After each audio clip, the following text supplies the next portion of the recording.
বাইরে কি গরম! উফ, মায়ের মনে হয় গরমে অনেক কষ্ট হচ্ছে। আইডিয়া! যাই, মায়ের জন্য একটু ঠান্ডা লেবুর জল বানিয়ে আনি।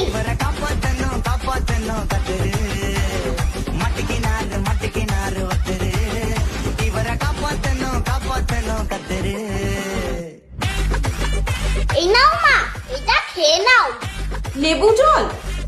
তার মানে তো আমি শিওর ডাইনিং টেবিলের অবস্থা শেষ। এখন আমাকেই সব পরিষ্কার করতে হবে।